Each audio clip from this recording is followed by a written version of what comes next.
안녕하세요, 여러분. 첫 번째 시간입니다. 자, 전체 학습 목표부터 먼저 볼게요. 여러분, 이 페이지에 있는데요. 두 가지죠. 첫 번째, 대표적인 한국 문학 갈래의 특징 파악하기. 두 번째, 이별의 슬픔을 주제로 한 서정문학 작품 감상하기입니다. 먼저 첫 번째 이제 목표에 있는 갈래는 여러분 1학기 때 배웠죠? 서정, 서사, 극, 교줄, 문학 갈래 배웠을 건데 요거보다 조금 더 세부적인 서정 갈래 중에서도 한국 문학에만 있는 갈래를 이야기합니다. 각각의 특징 살펴보겠습니다. 그리고 두 번째는 여러분 교과서에 실려 있는 작품들이 공통적으로 이별의 흐름, 이별의 슬픔을 이야기하고 있더라고요. 그래서 그런 공통된 주제를 가지고 문학사의 흐름을 한번 파악해보자 하는 의미로 설정해 보았습니다. 처음 문학사를 공부하는 단원이니까는 조금 시대별로 공부하면 좋을 것 같아서 여러분 교과서에 있는 작품을 이렇게 재배열했어요. 자, 각각의 세부적인 갈래의 명칭은 모두 서정 갈래이지만 그 중에 세부적인 한국 문학만의 갈래의 명칭은 다음과 같습니다. 알아두시면 좋을 것 같습니다. 그런데 이제 요 작품을 당연히 공부할 것이지만 우리가 이별의 슬픔을 주제로 문학사를 한번 보자고 했잖아요. 근데 통일신라부터 갑자기 노래가 그러니까 시가 불쑥 나타난 건 아닐 거 아닙니까? 이전에 역사가 아주 긴데 그쵸? 그래서 통일신라 이전에 삼국시대, 삼국시대 이전의 작품들이 존재했는데 그 작품들을 모두 뭉뚱그려서 고대 가요라고 합니다. 좀 성의 없는 느낌이지만 어쩔 수가 없는 게 고대 가요가 세 작품밖에 남아있질 않아요. 하나는 공무도화가는 고조선, 황조가는 고구려, 이제 고지가는 가야의 노래인데 요 세 가지 말고는 노랫말이 전하는 작품이 없어서 어쩔 수 없이 얘네를 묶어가지고 고대 가요라고 합니다. 그 중에 이별의 슬픔을 주제로 하고 있는 서정문학 중에 하나인 공무도화가를 같이 보겠습니다. 자, 공무도화가 제목을 보시면 한자 그대로 해석. 자, 이미여 무도 건너지 마세요. 하 강을. 자, 이미여 물을 건너지 마세요. 말리는 노래입니다. 되겠죠? 영화 중에 이런 거 있잖아요. 니마 그 강을 건너지 마오. 노부부가 영원한 이별을 준비하는 과정을 그리고 있는 다큐멘터리의 제목이 이 공무도화가에서 나온 제목이라고 볼 수 있을 것 같네요. 자, 창작 시기는 고조선 시대로 추정됩니다. 명확하진 않아요. 이 노래가 실려 있는 중국 문헌에 조선나루라는 표현이 있거든요. 그래서, 옛날에 조선, 고조선 시대가 아니냐라고 이제 해석을 하기는 하는데, 여전히 아직까지도 중국 시인지, 우리나라 시인지 애매하다 하는 부분도 있기는 있어요. 그렇지만 일단 문헌에 조선이라는 말이 나오고, 그리고 이제 이별의 정한을 노래하는 우리의 어떤 전통적인 정서에도 부합하는 노래여서 우리 시가 작품 중에 최초의 작품으로 받아들이고 있습니다. 그리고 작자는 백수 광부의 아내, 백수 머리가 하얗게 센 광부 미친 남자의 아내입니다. 갑자기 이런 남자 왜 나와? 오른쪽에 있는 배경설화 보시면 됩니다. 이 미친 남자가 물에 막 뛰어들어가는 걸 아내가 말려도 뛰어들어가다가 죽고 그 아내가 결국 슬퍼서 부른 노래가 바로 이 노래입니다. 작품의 가치를 볼까요? 현존 지금까지 전해져 오는 가장 오래된 시가이고요. 그리고 이제 원시 사회에서는 개인의 마음보다는 어떤 집단의 의식이 더 중요하던 시기였죠. 근데 그런 집단의 노래에서 점점 개인의 정서에 집중하던 시기로 발전되어 오는데요. 그 중간 단계라고 봅니다. 중간 단계 작품이라고 봅니다. 그리고 한국 서정 문학의 전통적 정서인 이별의 정한을 노래하고 있다라는 것도 특징입니다. 전승 방법은 옆에 배경설화 보시면 나옵니다. 광리자고 최초 목격자가 자기 아내가 옆집 여자한테 입에서 입으로 전하면서 내려오다가 이후에 한문으로 어떤 기록되었습니다. 자, 이렇게 한문으로 후에 이제 번역되어 기록된 걸 한역시라고 이야기합니다. 작품 볼게요. 짤막하죠. 이미여 물을 건너지 마오.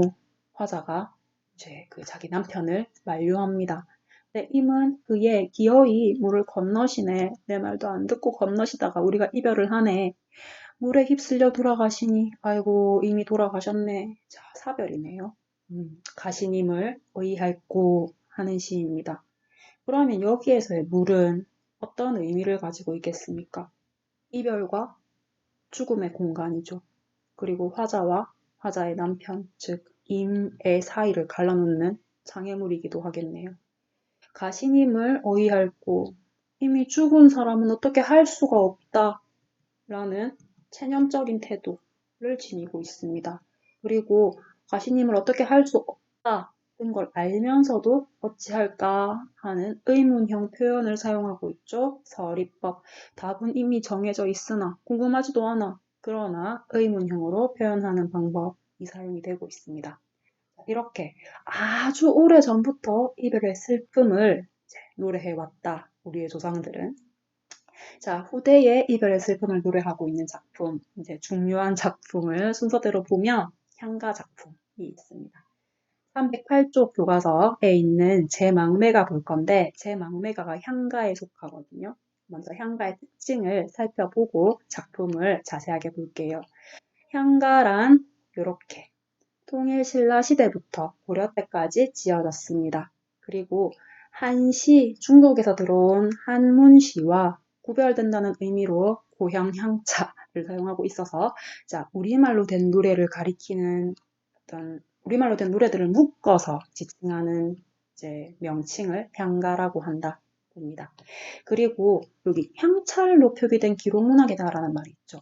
향찰 오른쪽 날개에 나와 있거든요. 이제 한자를 빌려서, 그러니까 한문이 아니라 중국말이 아니라 한자만 빌려가지고 우리말을 그대로 표현하고자 했던 노력을 담고 있는 표기법이에요.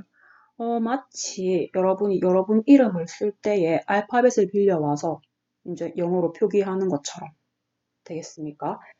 나도 정을 쓰고 싶어서 JUNG를 쓰는 것처럼 글자만 가지고 와서 우리말을 표현하는 거예요. 자, 요거는 서동요의 첫 구절인데요. 선화공주는 사람 이름이니까 넘어가고 주은이라고 적혀있는 부분 볼게요. 이 주자는 이 향찰이라면 주로 읽지 않습니다. 뜻인 님으로 읽습니다. 은자는 숨기다라는 뜻은 아무 의미가 없습니다. 조사, 그러니까 밥은 먹었니? 할 때 조사를 표현하고 싶어서 그냥 아무 은자나 소리 나는 은자를 가지고 온 겁니다. 되겠습니까? 신라시대 사람들은 이것을 보고 이 한자를 보면서 선화공주님은 이렇게 읽었다는 거예요.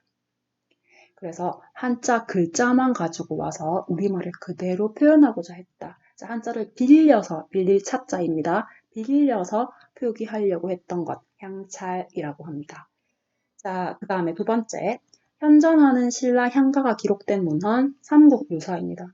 오잉 나 책 좀 읽었다 하면 저 뒤에 가려졌네. 귀찮으니까 그냥 할게요. 이야기 삼국유사 이런 거 본 적 있죠, 여러분? 재미있는 설화가 담겨있는 그런 책인데 그 삼국유사에 설화와 함께 전해져 오는 작품들이 다입니다. 14편밖에 안 남아 있습니다. 신라향가는요.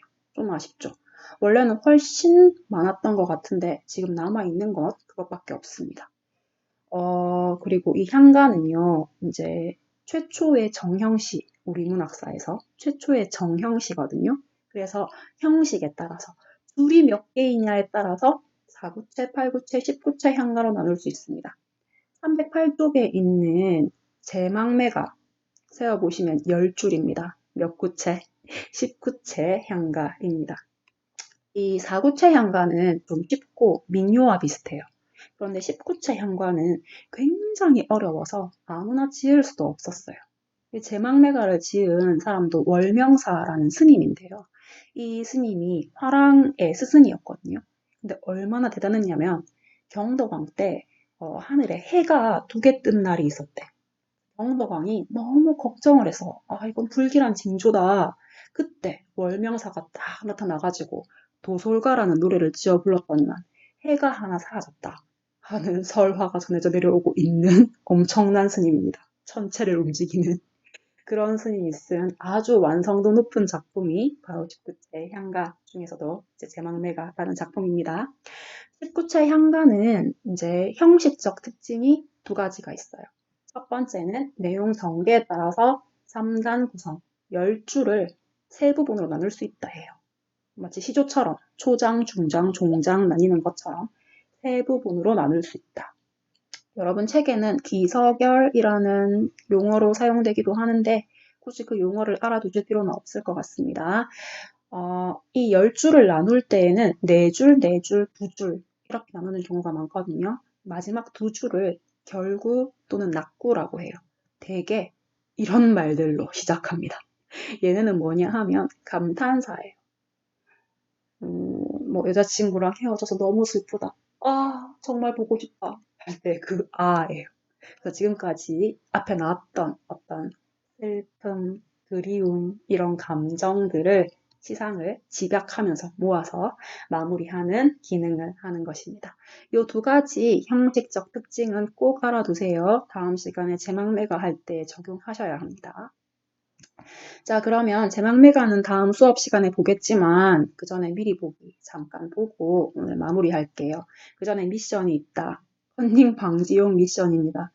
여러분 지금 보고 있는 페이지 맨 밑에 쪽수 나와 있죠? 이자에다가 꽃 모양을 그리십시오. 이 모양이 없는 사람은 컨닝을 한 것으로 간주하고 감점하겠습니다. 친구한테 절대 알려주시면 안 됩니다. 베끼려는 친구한테. 그 친구한테 도움이 전혀 되지 않습니다. 알았죠? 자, 그러면 봅시다. 미리 보기. 2번, 3번 해결 났네. 됐습니까? 자, 그리고 이제 제막내가 제목의 의미를 보고 싶은 이유는 제목이 곧 주제이기 때문입니다. 아까 공무도화가처럼. 자, 제막내가 제사 지낸다 죽은 누이 동생을 그때 부르는 노래다. 그래서 죽은 누이 동생의 제사를 지내며 부르는 노래 바로 제막내가입니다. 구체적인 노랫말은 다음 시간에 보도록 하죠. 근데 이 노래가 얼마나 수준이 당시에 높고 그랬냐 하면 이 노래를 듣고 하늘마저 감복을 한 거야. 그래서 제사를 지낼 때에 이제 망자가 저승에 갈 때 가지고 가라고 노잣돈을 주잖아요. 근데 그 돈이 이제 이 노래가 끝나니까 바람에 휙 날려가지고 누이 동생이 있는 서쪽으로 날려갔다 하는 설화가 전해져 오기도 합니다. 됐습니까? 자, 오늘 여기까지 하겠습니다. 수고하셨습니다.